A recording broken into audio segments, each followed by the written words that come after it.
Na pequena cidade de Assis, na Úmbria medieval, Giovanni di Pietro di Bernardone nasceu entre os anos de 1181 e 1182. Filho de Pietro, um próspero mercador de tecidos, e de Madonna Pica, cresceu em meio ao conforto, a expectativa de prestígio social e as ambições de uma família que desejava para ele honras terrenas. O mundo, porém, não o lembraria por riquezas ou conquistas. Conhecido como São Francisco de Assis, tornou-se um dos santos mais amados da Igreja, padroeiro dos animais, da ecologia e da própria Itália. Sua festa litúrgica é celebrada em 4 de outubro, data que reúne fiéis em todo o mundo em louvor e memória. Francisco foi o fundador da Ordem dos Frades Menores, que nasceria do seu desejo ardente de viver o Evangelho de Cristo em simplicidade e fraternidade. Sua vida deixou marcas profundas na história. Peregrinou como pregador itinerante, inspirou homens e mulheres a abraçarem a pobreza evangélica e foi o primeiro santo da Igreja a receber os estigmas, sinais da paixão do Senhor, impressos em sua carne. O contraste entre sua juventude alegre, sonhadora e cheia de festas, e a entrega radical ao Cristo pobre e crucificado, ilumina até hoje os que buscam respostas em meio às dores da existência. Em cada gesto, Francisco mostrava que a verdadeira grandeza está em descer, em se fazer pequeno, em se reconhecer criatura diante do Criador. Seu cântico mais famoso, o Cântico das Criaturas, é como uma oração viva que ainda hoje inspira a humanidade a cuidar da casa comum. No Evangelho de Mateus lemos: buscai em primeiro lugar o reino de Deus e a sua justiça, e todas essas coisas vos serão acrescentadas. Mateus, capítulo 6, versículo 33. São Francisco fez dessas palavras sua estrada, sua decisão de cada dia. E por isso sua história não é apenas memória, mas farol que aponta o caminho para todos os que procuram um sentido maior em meio às tempestades. Giovanni di Pietro di Bernardone nasceu em Assis, uma cidade medieval marcada por muralhas de pedra e colinas férteis que refletiam tanto a beleza da criação quanto as tensões de um tempo em que poder e riqueza definiam destinos. Seu pai, Pietro, era um próspero mercador de tecidos, homem de negócios astuto que viajava entre a Úmbria e a França em busca de lucros e prestígio. Sua mãe, Madonna Pica, era conhecida pela doçura e pela piedade, oferecendo ao menino uma ternura que o acompanharia em meio às inquietações de sua juventude. Assim, Francisco cresceu entre o rigor dos negócios do pai e a delicadeza de fé herdada da mãe. Desde pequeno, a casa dos Bernardone era marcada por fartura e movimento. Tecidos finos vindos de outras terras, conversas sobre comércio e projetos de expansão enchiam os corredores, dando ao menino a sensação de que a vida era feita para o brilho das vitórias humanas. Ele não conheceu a escassez, tampouco as privações dos pobres que andavam pelas ruas de Assis. Ao contrário, o conforto lhe ofereceu liberdade para sonhar alto, como se o mundo inteiro estivesse aberto diante de seus passos. Naquele lar, havia o desejo de que Giovanni se tornasse alguém de prestígio, talvez um comerciante ainda mais bem-sucedido que o pai, ou, quem sabe, um cavaleiro capaz de trazer honra à família. A criança que sorria em meio às praças de Assis carregava sobre os ombros expectativas que, aos olhos do mundo, eram sinônimo de bênção. No entanto, por trás desse ambiente de abundância, Deus já preparava uma estrada diferente, onde a grandeza não viria de títulos nem de riquezas, mas de um coração disposto a se esvaziar por amor. Ao caminhar pelas ruas de pedra da cidade, o pequeno Francisco já se encantava com as músicas e poesias que circulavam entre os trovadores. Gostava da beleza, da alegria, dos sons que faziam a vida parecer uma festa sem fim. Esse gosto pela arte, cultivado desde cedo, mais tarde se tornaria uma chave espiritual. O mesmo coração que um dia cantaria em festas, cantaria também louvores a Deus com palavras tão simples que até os pássaros pareciam compreender. O início da vida de Francisco foi um espelho do que muitos de nós vivemos. A ilusão de que a segurança está no que se possui e não no que se é. A criança de Assis parecia destinada a seguir o caminho de seu pai, a buscar poder, a conquistar reconhecimento.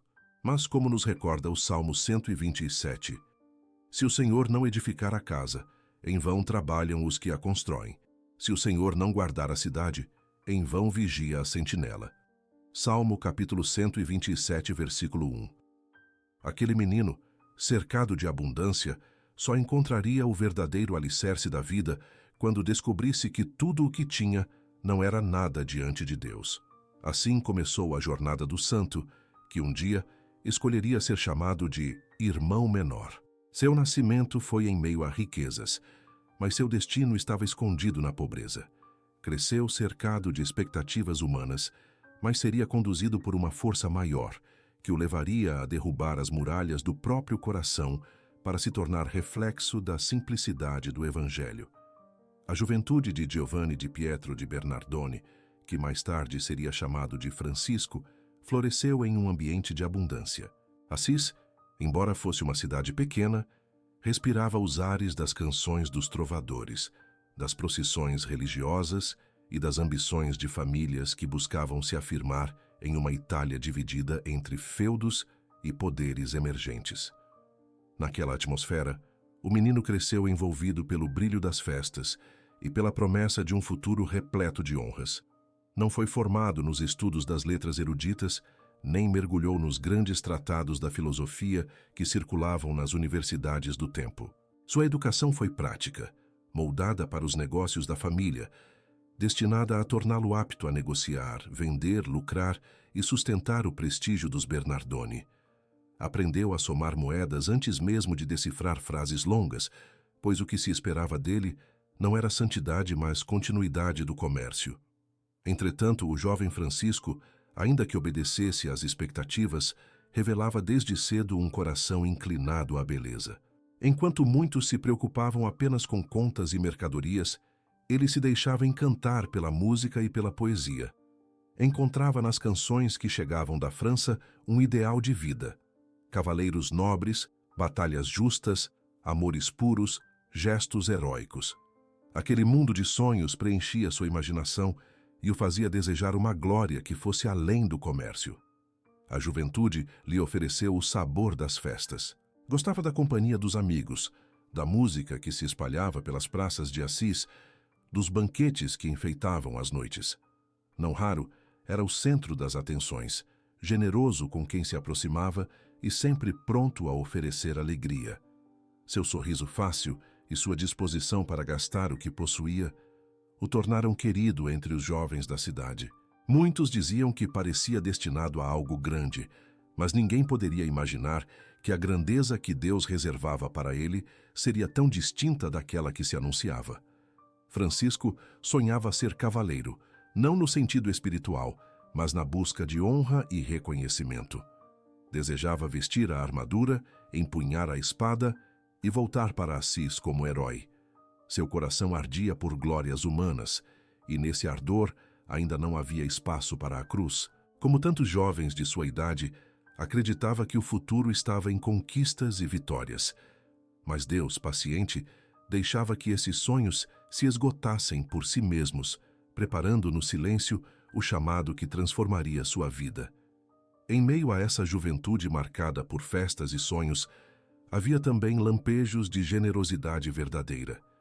O mesmo Francisco, que desperdiçava riquezas em banquetes, às vezes sentia compaixão diante da pobreza que cruzava suas ruas. Ainda não era o impulso da fé, mas já era uma semente do cuidado que um dia floresceria em amor aos pequenos. É assim que a graça de Deus trabalha. Insere no coração humano sinais que só mais tarde serão compreendidos. O contraste de sua juventude revela uma verdade universal. Muitos de nós buscamos em prazeres passageiros o sentido da vida, mas o coração permanece inquieto.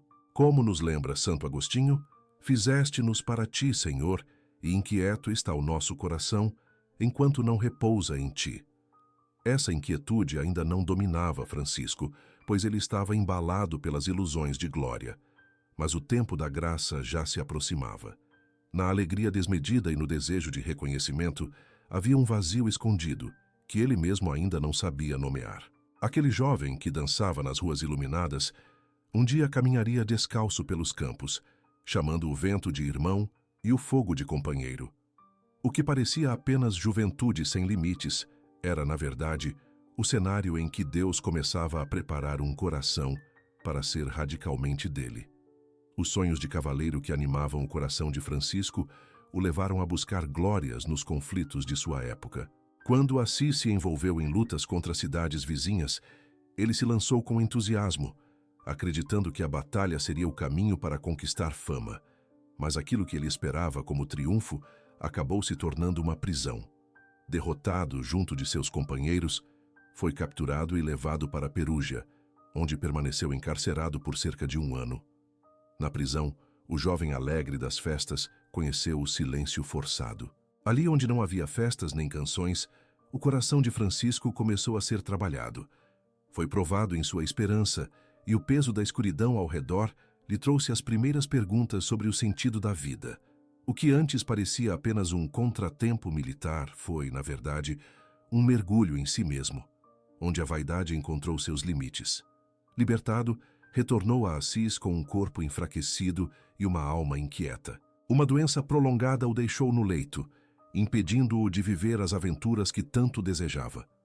Os dias de febre e de impotência o fizeram experimentar, pela primeira vez, que a vida não pode ser sustentada apenas por sonhos humanos. Nas longas horas de dor, ele se viu diante da fragilidade de sua condição e começou a suspeitar que Deus o chamava para algo maior.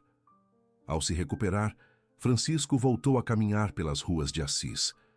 Mas algo havia mudado. O mesmo jovem que antes desviava o olhar dos pobres começou a enxergar neles um espelho de sua própria vulnerabilidade. Foi nesse tempo que teve seus primeiros encontros marcantes com leprosos. A repulsa inicial cedeu lugar a um gesto de compaixão, quando superou o medo e tocou aqueles que eram rejeitados por todos. Esse toque não foi apenas humano, mas espiritual. Nele, Francisco sentiu a doçura da graça, como se tivesse encontrado o próprio Cristo escondido sob a pele ferida daqueles irmãos. A experiência com os leprosos foi decisiva, pois quebrou dentro dele o orgulho que o separava dos pequenos. Mais tarde, ele mesmo diria que aquilo que parecia amargo se transformou em doçura de alma. Essa mudança não aconteceu de forma brusca, mas como uma lenta aurora que nasce após uma longa noite. Deus o conduzia pouco a pouco, como quem molda um vaso ainda frágil, preparando-o para a obra maior. As perdas e sofrimentos daqueles anos se tornaram sementes de conversão. O cárcere mostrou a fragilidade da glória humana. A doença ensinou o limite da força própria, e o encontro com os pobres revelou a presença escondida de Cristo nos rejeitados. Era como se o Senhor lhe repetisse o que está no Evangelho. Estive enfermo, e cuidastes de mim. Estive preso, e fostes ver-me. Mateus capítulo 25, versículo 36. Francisco não apenas ouviu, mas viveu essa palavra, e ela marcou para sempre o rumo de sua vida. Esses primeiros acontecimentos foram como um deserto espiritual, onde Deus o chamou a rever seus caminhos. O cavaleiro sonhador estava sendo transformado em discípulo, ainda sem entender plenamente. A vaidade, aos poucos, cedia lugar à compaixão. O que antes era desejo de honras se tornava desejo de sentido. Assim, no silêncio da enfermidade e na proximidade dos que sofriam, nascia o Francisco que o mundo conheceria como irmão de todos. A inquietação que crescia no coração de Francisco chegou a um ponto decisivo, quando ele percebeu que já não podia viver dividido entre os sonhos de glória e o chamado silencioso de Deus. O encontro com os pobres havia-lhe mostrado um Cristo escondido no sofrimento humano, e a oração diante do crucifixo da pequena igreja de São Damião lhe revelou uma voz clara que mudaria para sempre seu destino. Ali, em meio à simplicidade de um templo quase em ruínas, Francisco ouviu em sua alma as palavras que o Senhor lhe dirigia. Francisco, vai e repara a minha casa, que, como vês, está em ruínas. A princípio, tomou aquelas palavras de forma literal e começou a restaurar igrejas com suas próprias mãos, vendendo mercadorias do pai para comprar pedras e reparar paredes. Foi o início de uma tensão com sua família, sobretudo com Pietro, que não compreendia o caminho do filho. O mercador via desperdício onde na verdade havia entrega. Enxergava desonra onde havia fidelidade a um chamado maior. A relação se tornou cada vez mais difícil, até que chegou o momento de ruptura. Diante do bispo de Assis e de toda a cidade, Francisco tomou a decisão que marcaria para sempre sua vida. Renunciou à herança, aos bens e até mesmo às roupas que vestia. Despojado de tudo, declarou que dali em diante chamaria apenas Deus de Pai. Foi um ato radical, mas profundamente libertador. Francisco não se rebelava contra o Pai terreno, mas se entregava ao Pai celeste, para viver como Cristo pobre viveu. Ali, sob o olhar do povo e da igreja, ele se tornou verdadeiramente livre. Essa cena não foi de violência, mas de luz. O jovem que outrora vestira roupas caras se colocou nu diante da vida como quem renasce para uma nova existência. Não era um gesto de humilhação, mas de confiança. Ao entregar tudo, Francisco recebia em troca o dom de viver sustentado unicamente pela providência divina. Sua nudez não era fraqueza, mas a veste nova da fé, pois como está escrito, revesti-vos do Senhor Jesus Cristo. Carta aos Romanos, capítulo 13, versículo 14. Naquele dia, nasceu o pobre de Assis, não mais Giovanni de Pietro de Bernardone, herdeiro de tecidos e moedas, mas Francisco, irmão menor, servo de todos, seguidor radical do Evangelho. Seu coração experimentou uma alegria que nunca havia conhecido nas festas, nos banquetes ou nos sonhos de cavaleiro. Ao perder tudo o que era dele, ganhou o tesouro que não passa, a liberdade de caminhar com Cristo. Essa decisão foi a linha divisória de sua história. A partir dali, sua vida já não seria guiada por projetos humanos, mas pelo vento do Espírito. Se antes buscava reconhecimento, agora buscava apenas servir. Se antes desejava ser honrado, agora desejava ser pequeno. Aquele gesto público, tão incompreendido por muitos, foi o ponto onde Francisco se tornou sinal vivo da palavra de Jesus. Se alguém quer vir após mim, negue-se a si mesmo, tome a sua cruz e siga-me. Evangelho de Mateus, capítulo 16, versículo 24. Francisco fez essa escolha não como um peso, mas como uma canção. Na sua renúncia havia alegria, porque ele descobriu que somente quem se esvazia de si mesmo pode ser preenchido por Deus. E a partir desse momento, sua vida se tornaria um testemunho vivo de que a verdadeira riqueza não está em possuir, mas em ser de Cristo. A decisão de renunciar a tudo abriu para Francisco uma estrada totalmente nova. Sem nada possuir, ele passou a caminhar pelas estradas da Úmbria como um peregrino do Evangelho. Suas palavras não eram discursos rebuscados, mas simples, retiradas diretamente da vida de Cristo. Pregava com a própria existência, vestindo-se de pobreza e vivendo como irmão de todos. O povo se admirava ao ver um jovem que tinha abandonado a abundância de sua família para escolher a simplicidade mais radical. Sua vida se tornava um sermão vivo, compreendido mesmo por aqueles que não tinham instrução. Logo outros homens se aproximaram, tocados por esse modo diferente de viver a fé. Não havia estruturas nem planos elaborados. O que os unia era o desejo sincero de seguir Jesus como os primeiros discípulos, sem nada levar pelo caminho. Formava-se assim a pequena fraternidade que daria origem à ordem dos frades menores. Eles não buscavam títulos nem posições, mas queriam ser vistos como menores, servos dos pequenos, reflexo da humildade de Cristo. A força dessa experiência chamou a atenção de toda a região, até que Francisco percebeu que era preciso apresentar à igreja a forma de vida que estavam vivendo. Então dirigiu-se a Roma com seus primeiros companheiros para pedir a bênção do Papa Inocêncio III. Conta-se que o pontífice, num primeiro momento, hesitou diante da proposta de viver o Evangelho ao pé da letra, sem propriedade nem poder. Mas uma visão o convenceu.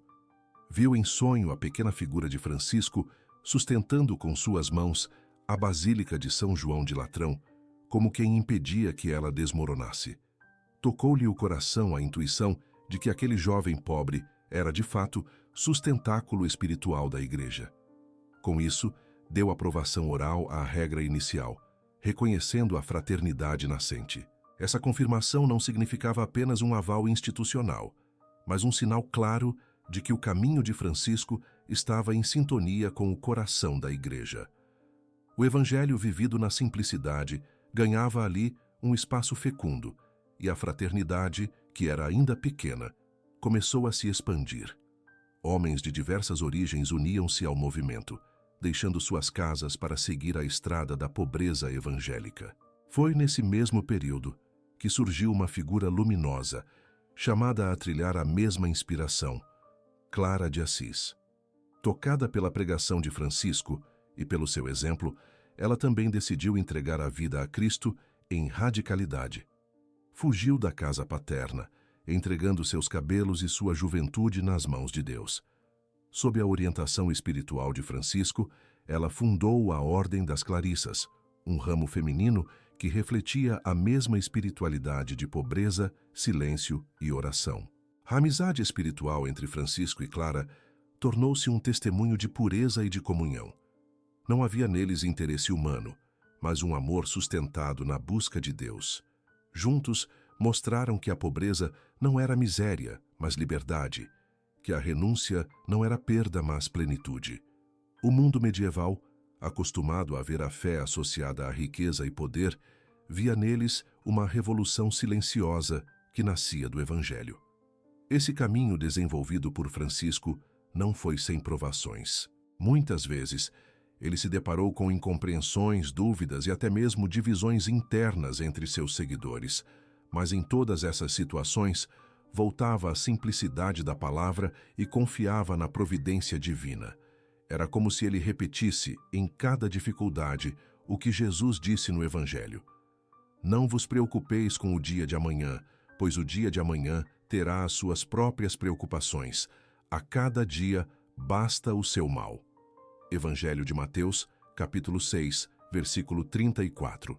Assim, passo a passo, Francisco construía não uma ordem no sentido humano de estrutura rígida, mas uma fraternidade no sentido mais profundo, homens e mulheres unidos pela fé, vivendo como irmãos e irmãs em Cristo, sustentados pela oração e pelo amor. Sua vida se tornava uma semente plantada na Igreja, destinada a florescer em séculos de testemunho. Entre tantos episódios que marcaram sua vida, alguns acontecimentos revelam de modo ainda mais profundo a singularidade de Francisco diante de Deus e do mundo. Um deles ocorreu no Monte Alverne, no ano de 1224. Retirado para a oração e contemplação, Francisco buscava estar a sós com o Senhor, como sempre fazia em seus momentos de maior intimidade espiritual. Foi nesse silêncio que Deus o selou de forma única. Em seu corpo apareceram os sinais da paixão de Cristo. Os estigmas recebidos em mistério e reverência não foram para ele motivo de glória humana, mas sim uma participação mais profunda no amor do crucificado. O santo tornou-se, assim, imagem viva daquele de quem escreveu o apóstolo Paulo. Trago no meu corpo as marcas de Jesus. Carta aos Gálatas, capítulo 6, versículo 17. Essas chagas não o feriram apenas na carne, mas transformaram sua alma em altar. Francisco, que havia renunciado a tudo por Cristo, agora trazia em si mesmo a lembrança constante do sacrifício de amor do Senhor. Não era dor que o consumia, mas entrega que o unia cada vez mais ao mistério da cruz. E dessa união brotava não silêncio pesado, mas cântico. Foi nesse mesmo período que nasceu uma das mais belas expressões de sua espiritualidade, o Cântico das Criaturas. Nele, Francisco não exaltava sua dor, mas louvava a grandeza do Criador, chamando o sol de irmão, a lua de irmã, o vento de companheiro e até a morte de irmã acolhida na esperança. O mundo que tantas vezes parece inimigo, para ele se tornava uma família que canta em harmonia ao redor do Pai. Outro momento notável foi sua ousadia de atravessar fronteiras e ir até a Terra Santa durante as cruzadas. Enquanto muitos viam naquele conflito apenas guerra e conquista, Francisco enxergava oportunidade de testemunho. Aproximou-se do sultão Malik al-Kamil não com armas, mas com palavras de paz. Esse encontro não resultou em conversões imediatas, mas mostrou que é possível dialogar sem ódio, respeitar sem perder a fé, anunciar Cristo sem violência.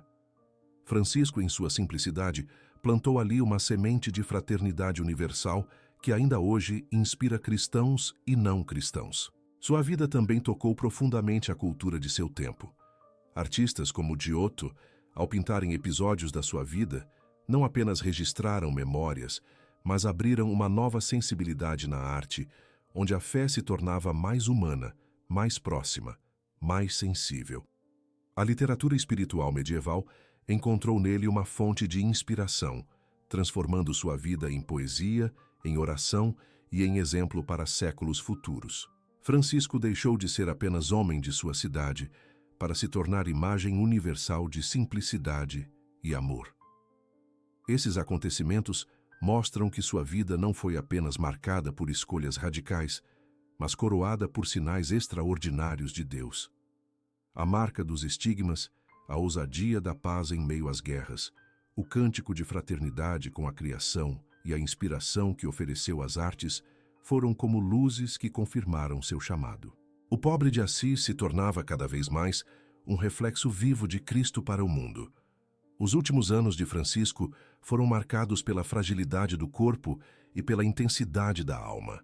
As doenças o acompanharam, deixando-o cada vez mais debilitado. A visão começou a falhar, as forças físicas se esgotavam e os estigmas o tornaram ainda mais limitado nos gestos cotidianos. No entanto, sua fraqueza não foi sinal de derrota, mas de vitória espiritual. Aquele que escolhera viver como irmão menor permanecia fiel à sua vocação até o último suspiro, sustentado por uma alegria que não dependia do corpo, mas da comunhão com Deus. Sua morada escolhida para esse fim não foi palácio nem convento de luxo, mas a humilde Porciúncula, pequena capela que havia sido o berço da fraternidade franciscana. Ali, deitado sobre o chão simples, Francisco pedia para que sua vida fosse consumida como uma oferta de amor. Suas palavras finais foram cânticos, louvores ao Criador que sempre reconheceu como pai e amigo. Até mesmo a irmã morte, que para muitos é temida, para ele foi recebida com serenidade, pois já tinha aprendido a ver nela uma passagem para a plenitude da vida em Cristo. O momento de sua partida ocorreu em 4 de outubro do ano de 1226. Não foi um adeus sombrio, mas um cântico de entrega. Seus irmãos frades testemunharam como o homem que havia despojado tudo terminou a vida sem possuir nada, exceto a riqueza da fé. Francisco partiu cantando como havia vivido, deixando para trás não a sombra de uma perda, mas a luz de um legado que atravessaria séculos. A Igreja, tocada pela força de seu testemunho, não tardou a reconhecê-lo como santo. Apenas 2 anos após sua morte, em 1228, o Papa Gregório IX o canonizou solenemente. Era como se o Espírito Santo tivesse apressado os passos para que o mundo inteiro pudesse contemplar no pobre de Assis um espelho do Evangelho.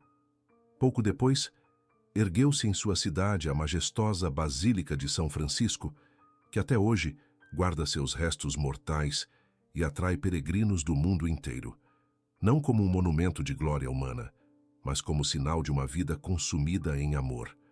Seu fim terreno não encerrou sua missão, mas a multiplicou. Da Úmbria para todos os continentes, a espiritualidade franciscana se espalhou em ordens, congregações, movimentos e famílias que continuam a viver a simplicidade, a fraternidade e o amor pela criação. Francisco, que havia chamado o sol de irmão e a lua de irmã, tornou-se também irmão de cada homem e mulher que busca em Cristo a verdadeira paz. Sua vida lembra a todos nós que a dor pode ser transformada em louvor, que a pobreza pode se converter em riqueza de alma e que a morte não é fim, mas encontro. Como disse o Senhor: Eu sou a ressurreição e a vida. Quem crê em mim, ainda que morra, viverá. Evangelho de João, capítulo 11, versículo 25. Francisco acreditou nessa promessa e por isso sua história é mais viva hoje do que jamais foi. Assim terminou sua caminhada na terra, não com silêncio de fim, mas com canto de eternidade. Francisco de Assis, o irmão menor, tornou-se farol de esperança para todos que procuram em Deus a resposta para as dores da vida. A vida de Francisco de Assis não pode ser entendida apenas como uma sucessão de fatos, mas como um cântico vivo do Evangelho. Ele nasceu no conforto, cresceu entre festas e sonhos de glória, conheceu a prisão e a doença, experimentou o encontro com os pobres, renunciou ao que possuía diante de toda a cidade e fez da pobreza sua maior liberdade. Recebeu em seu corpo os estigmas de Cristo, cantou a fraternidade com toda a criação, buscou o diálogo onde havia guerra e entregou seu último suspiro em louvor. Sua história é como um espelho em que cada cristão pode contemplar a força transformadora do amor de Deus. O legado de Francisco é um convite permanente a olhar para além das aparências. Num mundo que mede o valor das pessoas pelo que têm, ele nos lembra que a verdadeira riqueza está em ser. Num tempo em que tantos correm atrás de conquistas e títulos, ele nos ensina que a glória mais alta é a humildade. Diante da solidão que tantos experimentam, mostra que todos somos irmãos. Diante da dor e da doença, recorda que até o sofrimento pode ser ofertado em amor. Diante da morte, proclama que há ressurreição para quem crê. Sua mensagem permanece atual porque fala ao coração ferido. Ele nos ensina que podemos transformar as lágrimas em oração, as perdas em confiança e os dias de fragilidade em cânticos de esperança. O pobre de Assis, que nada possuía, se tornou amigo de todos e até hoje repete em silêncio: "Se o Senhor é meu pastor, nada me faltará." Salmo, capítulo 23, versículo 1. O testemunho de Francisco é também um chamado para que cuidemos da criação como dom de Deus. Quando chamava o sol de irmão e a lua de irmã, não fazia poesia vazia, mas reconhecia que tudo foi criado para conduzir-nos ao Criador. Ele nos convida a uma espiritualidade que une o céu e a terra, o homem e a natureza, a oração e a vida. Sua voz continua a ecoar como profecia para o nosso tempo, lembrando-nos que não podemos maltratar a obra de Deus sem ferir também a nós mesmos. Diante de tudo isso, convido você que escuta esta história a se aproximar em oração. Traga para este momento as suas dores, suas preocupações, seus pedidos mais íntimos. Apresente diante de Deus aquilo que pesa no seu coração: a saúde de um ente querido, a conversão de alguém que ama, a solidão que o visita, a falta de forças diante da enfermidade. Coloque tudo isso nas mãos do Senhor, pedindo a intercessão de São Francisco, que soube transformar a própria fragilidade em dom. Rezemos juntos. Senhor, que chamastes Francisco para ser reflexo vivo do vosso Filho, dai-nos a graça de viver com simplicidade, de amar com generosidade e de confiar inteiramente na vossa providência. Que cada um dos que escutam esta história encontre em Francisco um irmão, um consolo e um guia para os dias de tribulação. Se esta história tocou seu coração, compartilhe-a com alguém que precise de esperança. Inscreva-se para continuar caminhando conosco e deixe também o seu pedido de oração, para que juntos possamos formar uma grande fraternidade de fé, sustentada pelo amor de Cristo, como sonhou o pobre de Assis.